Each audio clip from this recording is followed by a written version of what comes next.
Morning class.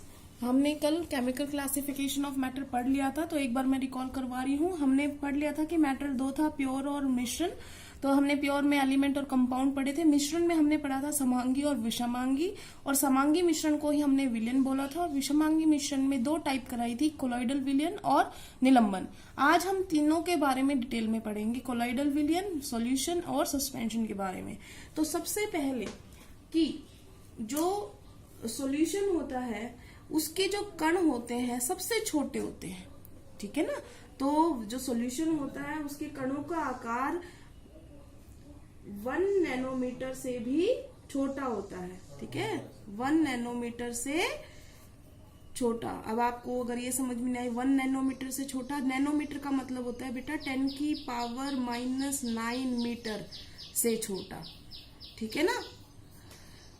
इसका जो आकार होता है इससे बड़ा होता है, इनसे छोटा होता है। तो मैंने ये सारे साथ में इसीलिए लिखे हैं ताकि आपको पता चल जाए कि इसमें तो जो कण थे जो घोले गए हैं उनके पार्टिकल्स का साइज बहुत छोटा होता है, इसका थोड़ा बड़ा होता है, इसके सबसे बड़े कण होते हैं जो घुले हुए होते हैं उसके अंदर। सस्पेंशन के तो इतने बड़े होते हैं कि हमें दिखाई भी देते हैं, ठीक है ना।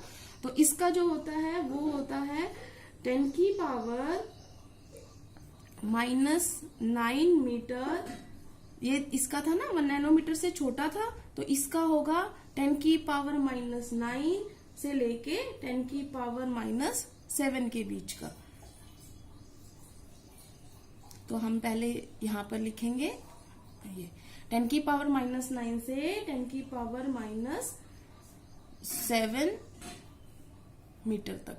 या अगर आपको ये याद रखने में दिक्कत आ रही है, आप इसको मिटा लें, दूसरा लिख लें। देखो ये हमने क्या याद किया, 1 नैनोमीटर से छोटा, एक तो याद रह ही जाएगा nm, ठीक है ना। तो 1 नैनोमीटर से 100 नैनोमीटर के बीच का, सिंपल।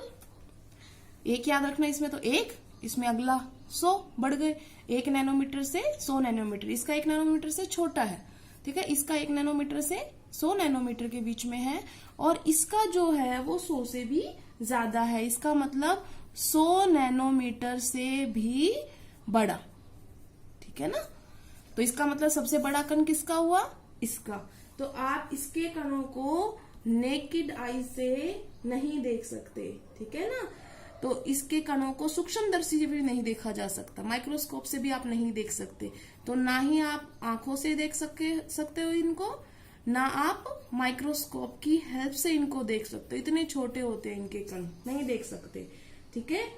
इनके कणों को भी नहीं देखा जा सकता, ठीक है बेटा। ये मैं आपको सिर्फ समझाने के लिए लिख रही हूँ, आपको रिटन मटेरियल मैं अलग से प्रोवाइड कर दूंगी, तो आपको ऐसे क्रॉस लगा के लिखने की जरूरत नहीं है, ठीक है। आप सिर्फ समझ लो कि इनकी कण इतने छोटे थे कि इनको हम आंखों से नहीं देख सकते, इनको भी नहीं देख सकते, और इनको हम देख सकते हैं। पानी में रेत घोला था तो हम इसको देख सकते हैं। तो अगर आपको याद करने में दिक्कत आए तो सबसे पहले आप इनका एक एग्जाम्पल अपने दिमाग में बैठा लो कि जब मैं विलयन की बात कर रही हूँ, तो चलो मैं लिख ही देती हूँ, जब मैं विलयन की बात कर रही हूँ आप पानी में नमक वाला एग्जाम्पल याद करेंगे, या पानी में चीनी वाला एग्जाम्पल, या पानी में ग्लूकोज वाला एग्जाम्पल याद करेंगे, तो वो विलयन होता है, ठीक है ना। तो क्या आप उसको देख सकते हो नमक को घोलने के बाद? नहीं देख सकते। अब आप इसके अंदर आप याद करो मिल्क, दूध। अब आप बताओ दूध के कण क्या आपको दिखाई देते हैं? नहीं देते, ठीक है। अब ये है पानी में रेत, ठीक है, निलंबन। तो अगर ये आपको याद रहेंगे तो फिर आपको ये सारी चीजें समझ में आ जाएंगी। तो क्या पानी में आपको रेत दिखाई देता है? देता है, समझ में आ गया।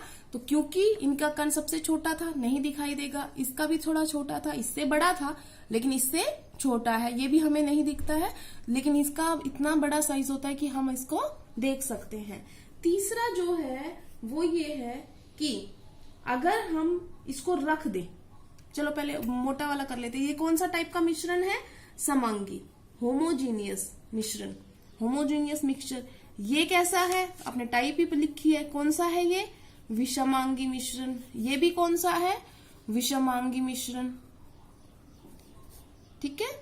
उसके बाद अगला है, देखो अगर हमारे पास कोई कागज है, फिल्टर पेपर होता है, एक कागज होता है, और कागज को फोल्ड करके और उसको छानने के लिए यूज किया जाता है।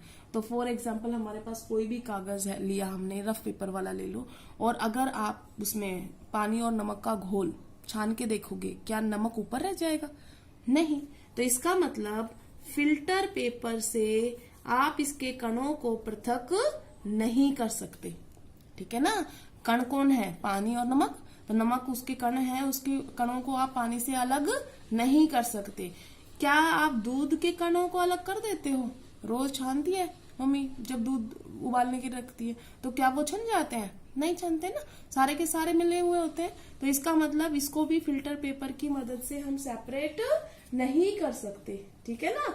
ये भी निकल जाते हैं उसके अंदर से। अब याद करो, रेत है अगर, और आपने कागज रख दिया, पानी वाला रेत, मतलब पानी और रेत का मिश्रण है, तो रेत ऊपर रह जाएगा, पानी निथर के नीचे चला जाएगा। इसका मतलब फिल्टर पेपर की मदद से हम इसको सेपरेट कर सकते हैं, इसके कणों को कर सकते हैं। दूसरा क्या होता है बेटा, एक जो होता है, अगर आप इसको रख दो, ठीक है ना, मिश्रण को, समांगी मिश्रण को रख दो, तो क्या इसके कण बैठ जाएंगे? मतलब अगर पानी में नमक घोल के रखा आपने और उसको रखा रहने दो 1 घंटे, तो क्या नमक नीचे बैठ जाएगा? नहीं बैठेगा ना। तो इसका मतलब इसके कण नीचे नहीं बैठते, ठीक है, इसके नहीं बैठते नीचे। अब याद करो, क्या दूध के बैठ जाते? हाँ, क्या दूध ऐसा लगता है आपको कि उसके दूध को रखोगे तो वो बैठ जाएंगे नीचे, व्हाइट व्हाइट पाउडर इकट्ठा हो जाएगा, ऊपर पानी आ जाएगा? नहीं होता ना ऐसा। इसका मतलब इसका भी नहीं बैठते, इसके भी कण नीचे नहीं बैठते। अब याद करो, आपने रेत घोला हुआ है, क्या रेत नीचे बैठ जाता है? हाँ, रेत नीचे बैठ जाता है, ठीक है। तो हम और इसका और करते हैं एग्जाम्पल, कि जब ऐसा कुछ हो कि जब कोई कण अपने आप उनसे सेपरेट हो जाता है, इससे, जैसे पानी और नमक अगर सेपरेट नहीं होता, ये भी नहीं होता, लेकिन ये हो जाता है, इसका मतलब ये कैसा है? अस्थाई घोल हो गया, अस्थाई मिश्रण हो गया। स्थाई नहीं है ना, जो चीज अलग हो जाती है थोड़ी देर में, पानी और रेत अलग हो जाता है, तो वो कैसा मिश्रण हुआ? अस्थाई, दोनों अलग अलग हो जाते हैं। ये कैसा है? स्थाई, परमानेंट। ये कैसा है? स्थाई। ये दोनों अलग अलग नहीं होते, इनके कण इसके नीचे बैठ जाते हैं, तो रेत अलग हो जाता है, पानी ऊपर रह जाता है। तो इसका मतलब ये कैसा है? अस्थाई, टेम्परेरी। ये परमानेंट और ये परमानेंट। ये इसको बोलते हैं बेटा टेम्परेरी। अब अगली बात करेंगे, तो एक होता है बेटा टिंडल प्रभाव।